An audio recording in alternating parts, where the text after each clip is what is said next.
Hi, guys.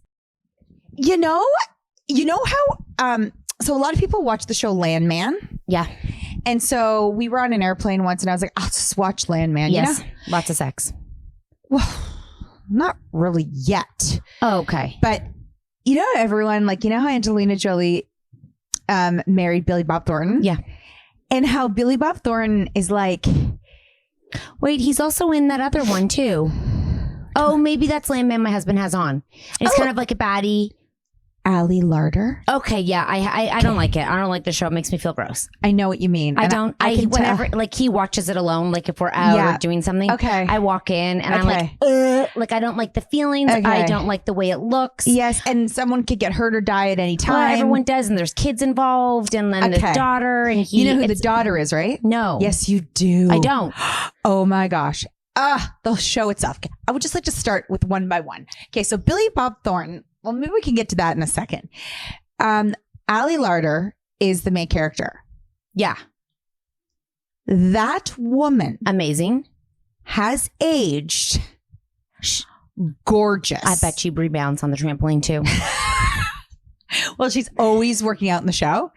She is tall. She's got long legs. They always wear short jean shorts or long jeans, long bell bottom, like kind of bell bottom jeans I wear with like cowboy boots. Yeah. And her skin, I mean, she's blessed. Yeah, she's beautiful. I can't believe how pretty she is. And her hair's just like white blonde, and her skin, and it doesn't look like her when she moves her face, like she has not had too much of anything. That's great. She's done all right. Okay, her daughter is her TV daughter. Cassie's sister. Oh, so when we watch Colton and Cassie, on the Bachelor, which was such a disaster, her sister is gorgeous. Yes, and she's the daughter on it. Now Billy Bob Thornton is called. So a lot of people find him sexy. Okay, that's called an ugly fuck. Okay. So when I was so we have this like running thing with some of my girlfriends with like, who's your ugly fuck? So mine was has always been Post Malone. Yes. Then he got skinny. Yes. I'm still in. Okay. Have you seen the big guy who's a singer who has lost 100 million pounds? Yeah. Jelly Roll. Holy cow, he looks different. Yes. He shaved his beard too, yeah, though. He needs to put the beard back on. Oh, you like the beard? I hate beards, but if you're going to be a dirty fuck with tattoos on your face, you better be dirty. I mean, he's famous. Yeah. You can do it. You just got to say famous. So somebody has Slash. Oh, for sure. Okay. I wonder what he looks like now, though, because I feel like he'd be geriatric. No, it has to be now. Well, that's what I'm saying. I wonder what he looks like now. Yeah, well, we looked him up. Well, he'd be like a current photo? Yes. Like he's got to be like 70. Yes, but he's still Slash. Okay. Who's your dirty fuck? I know this is really hard for you. This is just like you're just throwing this because I don't watch TV shows like you watch TV shows. Yeah, but it could be rockers. Like, I mean, how often are we even like? It is so crazy now. Billy Bob is a good dirty fuck. Yeah, but I think he wears makeup in the show too. He's like, so tiny. No. How's that sexy? No, people love him. No, I think they love his character. People have always loved Billy Bob Thornton because he's a bad guy. He stands for like the ultimate bad guy. But you know that as far as I understand in Landman, he's not a bad guy. No, he's not. I just don't like the vibe of the show. There's nothing. I know. Like, it's kind of funny sometimes, but like, I don't love the feelings that it brings. I am obviously. So who's your dirty fuck? I don't know. Like, you can't just throw that on me. You have 24 hours. You have really. Well, I have a few, and I always do. Who's the other one? So, I mean, I probably would have thrown. I usually it'll be like a fat guy. Yeah. Because sometimes I'm like, imagine I was like, your husband. Pardon? I'm like, yeah, he's dirty. No, I'm like, I have because I don't know if I still do. I haven't thought about it lately, but like, I used to like a fat guy because he would like, if he's big and fat, then I would feel. She's in such a mood today. I just want to let you know, she is in such a mood today. She came in a cute look. Oh, it's so cute. She came in a little bit angry, a little bit mad. It was the weather. I was in a good mood till the weather. Feisty. She came in feisty. So I think you have said, you've said dirty fucking fat probably 17 times. Yes. I love that. So I wanted a fat guy because then I would feel like so good. Like I wouldn't feel fat. You know what I mean? Like Well, I'd be like, I'm so tiny. Look at me. Is that the way to go about things? Yeah. Okay. Like, you know, he's just kind of like, and he kind of has like low self-esteem. So he feels so lucky to be with me because like, although fat guys don't even care about being fat. It's this is the ultimate friendship conversation that is not supposed to be on a podcast. That's on a podcast right now. You know what's so crazy is you sorry, you want and more. I don't like a skinny guy. But now that Post Malone's skinny, he's just such a legend. He seems like he'd be so much fun. Give me some time to think about it. And I would let him smoke in bed. I don't think guys have a dirty, non-dirty. I think it's just... Oh, yes, they do. No, it's just everybody. It's not considered dirty. But they do have like raunchy ones. Like it's probably someone who's a little bit trashy, a little bit like, you know. Yeah. Like they'd be like, oh, I love to like They wouldn't want to bring home Spears to their friends. Yes, like they have the ones that they would marry, and then the ones that they would never bring home. You know, it's so. I was thinking about this because I know that like Fridays are relationships, and I was thinking about how odd it is, that the relationship people have with themselves, and like the way like aging, and the way because we were just talking about aging, and the way people.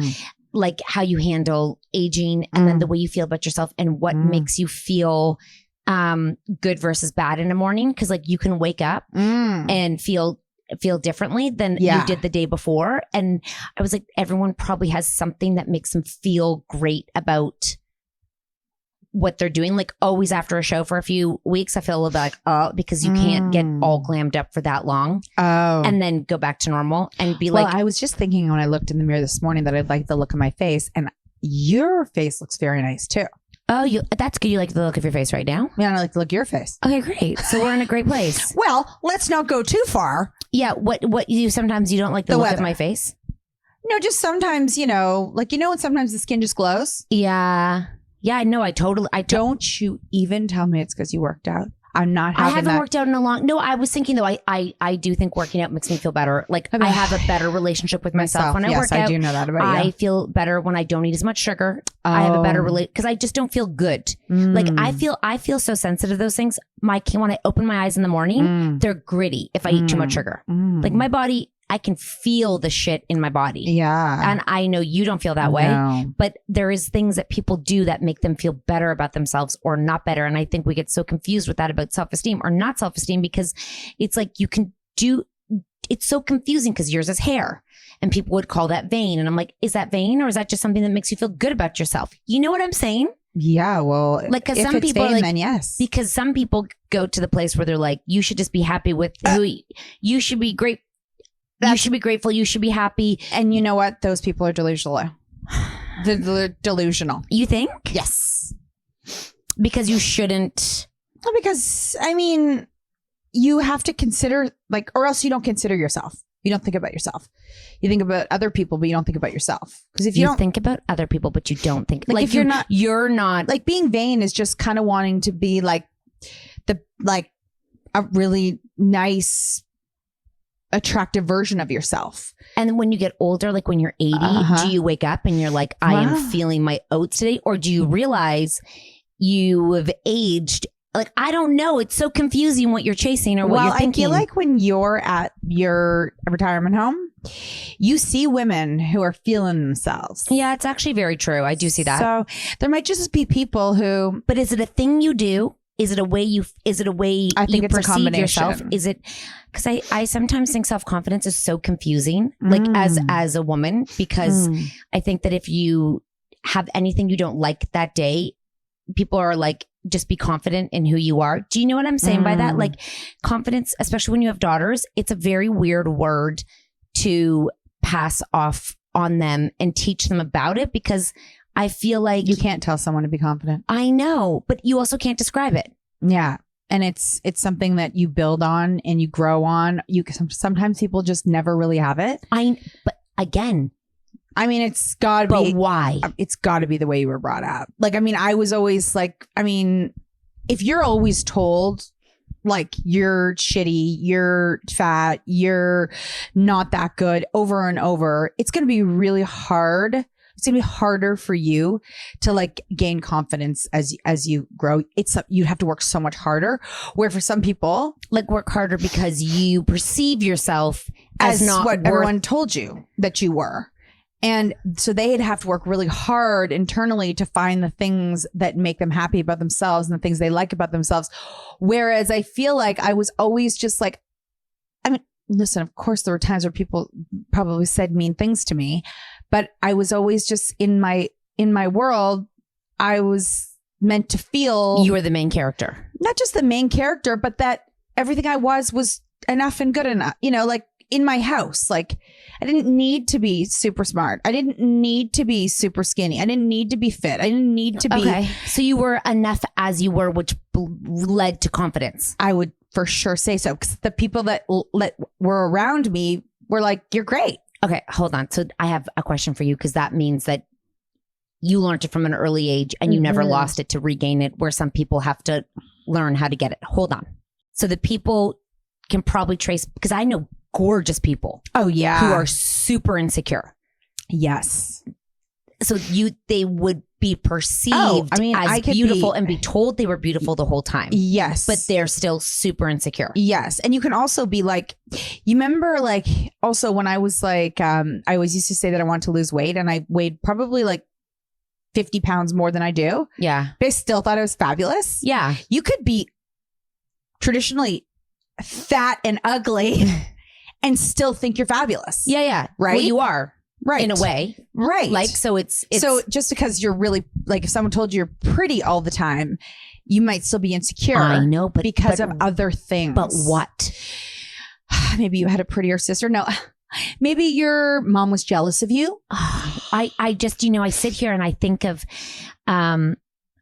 what, well, I think two things. One, I think putting working out and weight loss together, I think is the biggest mistake we've ever done to society, because I think Except that those two things can equal each other. They can, but even if you're not, when you tell kids now, like, you should move your body, they're like, why am I fat? And you're like, oh my God, if we could learn that the power of moving your body, what it can equal, which is so much more than your body. It's the inside, it's your brain, it's the way you feel about yourself, it's purpose. But it could also be like, I feel like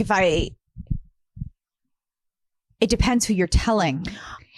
Everybody needs to move their body. But no, if you tell somebody to move their body and they say to you, why? Because you think I'm fat. Either. Yeah. They think you think they're fat. Yeah. Or they think they're fat. Or they think they're fat. Or they know that those words are a trigger. That's the point. Right. So imagine from a very young age, we taught kids, because if I was thinking of like this whole thing, because confidence comes when kids feel productive. The number one thing for confidence is feeling like you have purpose and you are productive and you contribute. Just like what our kids learned in preschool. Okay. So when kids are toddlers, they come out and they're desperate to help. They're desperate to put shit away. They want to do everything with you, beside you. They want to help. And we tell them, no, right? We tell them that I'll do it for you. Takes too long. This is lazy. Like, I don't like the way you do that. And then when they get to teenagers and they don't do anything, we're so surprised they don't do anything. But their whole lives we've told them no. Same with working out. When kids are little, they don't stop moving. They move as for fun. They do flips, they do cartwheels. And then if we imagine we taught them, keep moving your body because it's so good for your the way you feel about yourself, the way, whatever the thing is, not just weight. We would have such a more, I think, productive, I feel like people would have a better relationship with themselves, because I feel like if you work out, it means you're supposed to look a certain way. That's what's so shitty about like that girls drop out of sports, because when girls are doing sport, a lot of boys, not all boys, but a lot of boys just do sports. So they just work out all the time. They don't have to think about it. They're in a community. They're doing something. They're contributing. And I think so many teenagers don't contribute right now, right? Like they just kind of like go to school, and purpose is such a huge part of your life. And I'm like, I think that so many people don't have their own purpose. And I don't mean like, oh, what's your purpose in life? I mean, just daily doing something that you feel like, oh, I've helped, I've contributed, like just 5 minutes. You know how yesterday we did all the shit, we took things, we did something productive and we were like, oh my, we felt so good about what we did. Do you know how you called your husband and you said to him, tell me I'm a good girl. Tell me I'm a good girl. I think. Yeah. And I was joking. I'm like, tell me I'm a good girl. Yeah, because we felt we were good girls. Yeah, we felt good about ourselves. But I don't think my husband cared that didn't. I did that. And I made money off something and I felt really, what do you think he said? It wasn't enough money.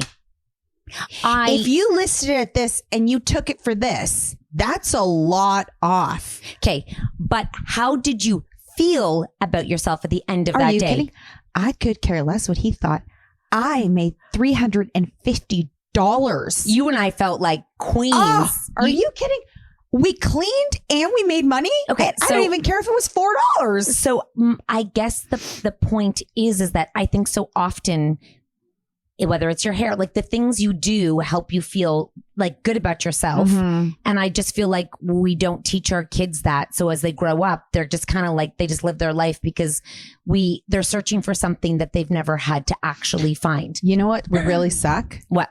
Is there are so many kids that like, let's say boys play sports and when they don't win or they don't have a good game, that they feel bad about themselves. Oh, yeah. So the thing that's supposed to make them feel such a big part of community is the thing that is actually internally hurting them. I know. I left a game Especially yesterday. When people say, I only like winners. No. Like their mom. Well, it's a good thing that my kids don't give up. Yeah, I know. I'm just joking. I think. You know what I mean? Like, but yeah, a lot of people were sensitive. Feel that way. Yeah. So I heard a dad yesterday after, like, because I was sitting in the wrong side of the hockey. He goes, well, his team lost. He goes, well, that just ruined my day. I'm like, first of all, it's like God. 9:00 at night. Your day's done, honey. That ruined your day. Oh, I know. Your day? Were you? And he's sitting with his wife and his daughter. And I'm like, you just had family time. Your day is great. Your son just was active and on a team and almost won. And your day's ruined? I immediately was like, you smell like throw up. But okay. I know you don't, but you smell like throw up to me right now. I guess I'm like, just as I watch our daughters grow up, right? And like you watch them, you kind of can't feed them confidence anymore. They have to find their own. There's a time and space where you can no longer prop them up. They have to kind of go and find their own way. When they're younger, you can kind of be like, they're cheerleaders, right? And then they get older. And when you watch the confidence change, it's so interesting to see if they can go on the other side to keep it and keep going with it. Because I think that so much of what us women do is we're constantly looking for a source of it rather than understanding looking for other people to be like, oh, we compare. We need validation for shit. But then if we realize what made us feel good, like whether our husbands thought we did a good job doesn't matter. I just said it so I wanted him to say it. Oh yeah. Because if he says it, he's going to start to think I'm like, just say it that I'm such a good girl. And by the way, I would have appreciated.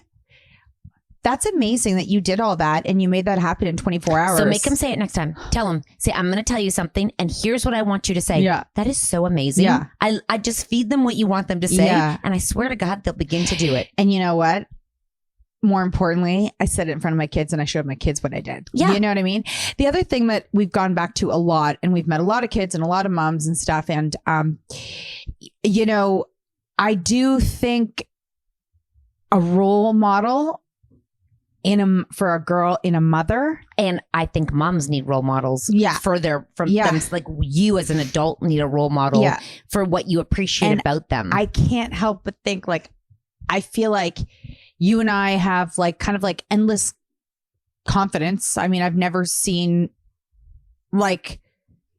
you or I feel really unconfident before. I think it's not unconfident. I think it's the relationship with yourself that changes based on whatever it is. No, I mean, like I would say confidence stays, but I would say sometimes we feel better about ourselves than other times. But overall, we feel good. We have an abundance of confidence in ourselves as human beings, and that we have a place and we belong and we matter in our world, okay. Right? So yes, that is the point. I also would say, and I mean, I've only known your mom well for what is it, like how many years now? Like over 20. And I know my mom for my whole life. I watched those two women not give back. I think they're okay with themselves. I think they're okay with their relationship with themselves. I would say sometimes, I'm sure comparison comes in as a woman rather than a mom. I think they're very confident as moms. But I think that what I'm saying is another thing that can give your daughters is be the example, because sometimes I can think of people who that have insecurities, and I know that if I know their moms well, I see it in their moms too. Shit. Right. But then how do you break the cycle? Maybe not everyone's supposed to be confident. There's leaders and there's followers. And I was just reading about how important followers are. Yes. Oh my God. I really thank you to all of our followers. No, I think also that you can be a follower in some situations, a leader in other situations. Yeah. I think you're not a leader or a follower. I think there's different leaders at different times. And I don't think that you're one or the other. I think you switch. Like sometimes you're the leader of the sometimes you're the leader of us, and sometimes I'm the follower. Sometimes I'm the leader of us and you're the follower. Totally. Like I guess confidence though lets you do. It lets you not both. Yeah, it lets you do both. And I was talking last night a lot about and so much of I think. Okay, so what we learned, you and I in high school, was school broke us. We did not have confidence in school. Okay. But it didn't mean that we weren't, well, actually I would say I did not have good confidence in high school. I think I was an adjusted child and I was resilient, but I would not say my behavior was not confident behavior. Like I did not lead with confidence. I led with rebellion, which was in a way confident in myself. You translated very confident. I think I just translated with, I had to survive. Yeah. And I was solo and I did it. Like I was like, I have, there's survival and then there's earned confidence of knowing who you are. And they're not always the same way. You just kind of have to get in fuck it mode when you're surviving sometimes. And you either going to crumble or fuck it. What are you going to do? And I think some people crumble and get into victim mode and others are like, fuck it. This is what I'm going to do. Take it or leave it. And I think we were fuck it people. And we were like, I'm going to survive. I'm going to land on my feet. Is it pretty? No. Would anyone aspire to do what I was doing? Fuck no. But it in the end gave us skills to be where we are now. And we also took that role of like rebellion, like as a job. Yeah. And like we knew that school wasn't going to be our thing. It was just, you do get to a point, and this is like the one thing that I say I don't want it to happen to my kids because it doesn't have to, although it didn't break me. But like you get to a point where it's kind of too late to, like, if nobody has helped you, if you haven't been diagnosed, if you're not getting the help that you need. Well, if you're working your ass off and you're failing, you get to the point. I didn't even do that. I never worked so I worked my ass off and failed, right. But I didn't know what. I was like, this is stupid. How did you know how to work your ass off? Well, I didn't. I just tried. Really? I would study, I would try, and then I just kept failing. Like I knew I'd have friends. Do you mean that you spent time studying, but your brain wasn't absorbing? No, but you could sit there and spend time. I had so many friends who were like very good students. So did you. Yeah. They would try to help me and I just kept failing. And I'm like, this is then I just began, then you get in a mode where you're like, I couldn't, like how I can teach Max to learn is how I learned to learn. And it's really understand. If someone had sat down and been like, imagine we didn't have computers. Like just textbooks and writing and sifting through pages and pages and pages with having to do it yourself and me thinking I was doing it. And then you go write a test and you're 48%. And then the comments are like, work harder. And you're like, fuck this. Because at this point, you're not going to get into university. At this point, you're like, you're in trouble for failing. So you're like, you're not going anywhere. You're failing. Like you're in the principal's office or like work harder. And you're like, I'm like, watch me work. I was in tutor like 3 times a week. I'd drive down to the Danforth. My brothers would have to drive me down. Lynn, my tutor, would sit there. She would help me with my schoolwork. We would do essay. It was beyond. And then I just kept failing. And unless I did an essay with her and handed it in, but I'd go write something and then, or write a test. The only time I had like a tutor for like, maybe like 3 months.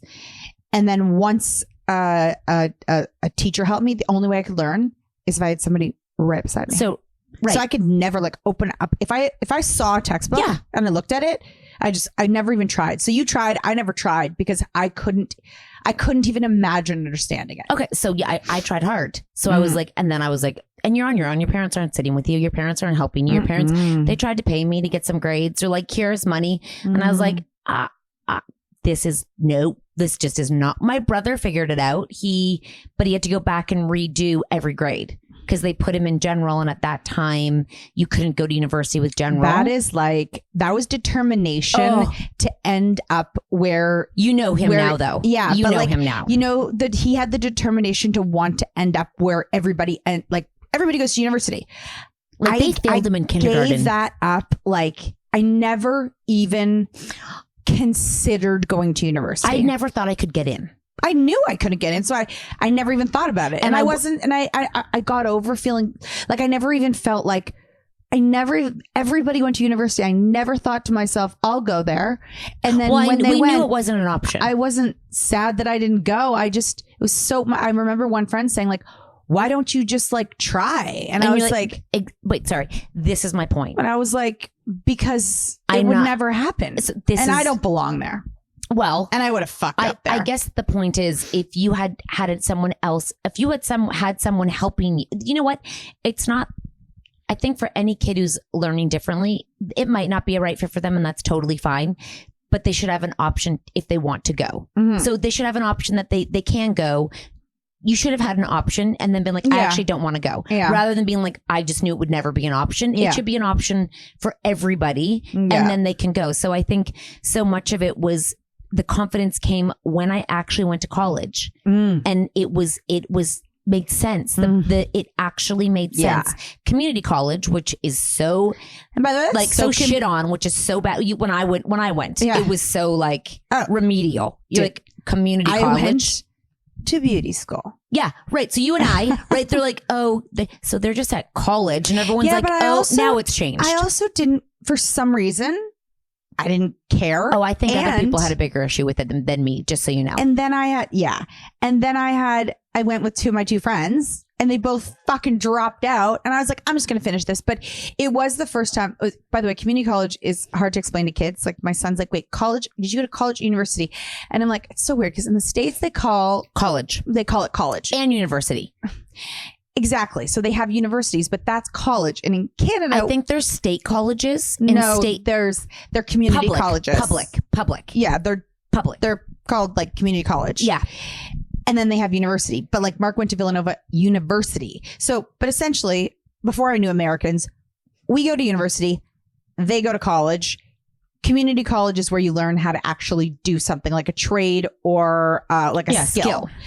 But that was the first place too that I first, another thing is when you pay, it makes a big difference too. When you pay for your own school. Oh yeah. We had to pay for our own school. Well, and I knew it. I was like, oh my God, I know this. And it was like everything made sense in the real world. It gave me confidence. Mm-hmm. It actually, I was like, oh my God. Oh, I'm not stupid. I'm good at something. Yeah. Because if you're only of school, you're really not good at anything. Mm-hmm. You're unless you got a sport. I didn't have a sport, so I wasn't good at any. And then I was like, oh, I'm good at something. Mm-hmm. And I think that when I say confidence, because confidence comes in so many buckets, I'm like, that is, teaching your kids at school isn't the only thing to be confident about. It's how you work, how hard you work, because when they're little, the process is what makes them feel so proud of themselves. Mm-hmm. Like when they put their shitty clothes away that aren't like straight, but they're so proud of themselves when they've done something.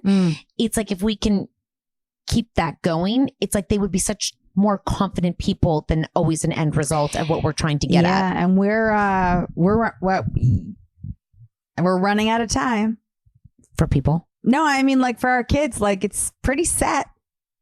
No, I think that each hit, like, you know, one of your kids is learned. I think his confidence was shaken, and then he kind of, you could see him kind of just being like, it was easier to fuck it than to actually apply himself. And then he's applying himself. Mm-hmm. And I think you'll watch his confidence grow. We're watching his confidence grow because he made the decision to apply himself and work with people to apply himself and find what he's smart like that. And I think that at each moment there's like turning points where you're watching them decide how they're going to show up as a person. Are they going to be like the victim? Or are they going to be like, I'm watching my daughter too, sort of on the cusp of this understanding, grades and grades, what they mean. And I think that we have we also in both of our households have such an advantage because they have their fathers who did really well in school. They just did well because honestly, I don't know. Maybe they just didn't have a choice. Mark worked so hard. Okay. He worked like, I mean, he is our daughter's. Where he would sit, and if he got 98, he'd be pissed. Right. And even when I met him and he was doing a university course, I was like this. I was like, "Are you joking?" That's like so great. Is they have them, yeah, and then they have us, yeah, and then they watch, and they're like, "Okay, all four very successful humans, and totally different like storylines." And the only thing I would not want from my kids is if I could allow them to know that they have the option to do well and not feel so far behind, because when you feel far behind, you lose your confidence, or you in that thing. I didn't lose my confidence. No, I lost my confidence in that thing. Yes, totally. And then we're like, we're not doing that. We can't do that. I'll never understand another word you say in high school. Ever, ever, ever, ever. I'll go. And I like gym, and I'll go on the track team, and I love drama, and I'll play the trumpet while I'm there. But I'll basically fail every other class.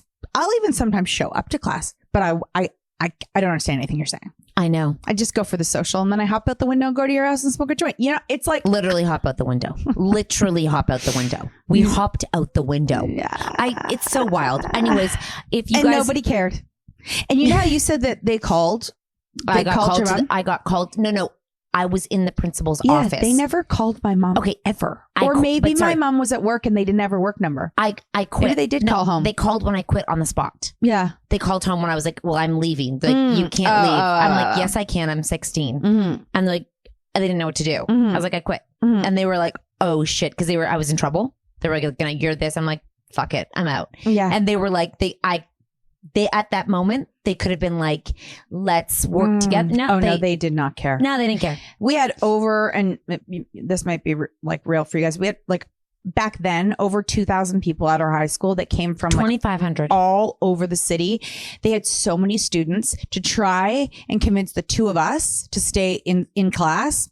Not worth their time. Not worth their time. Because you've got kids that are like running student council. We had like the best football team. They had so many good things going on. And then they had people selling drugs in the bathroom. They had so many issues. They had people getting arrested. They did not have people time. Sleeping with men that were adults showing up to the school. We had the whole thing. We had undercover police. Like we had all of that. They did not have time for these two fuckers. Not one time. They tried to like put the heavy hand in. And remember the principal that was kind of like Krellica, she had like red hair and then she had that thing. Yeah. And she was so unapproachable. You just were like.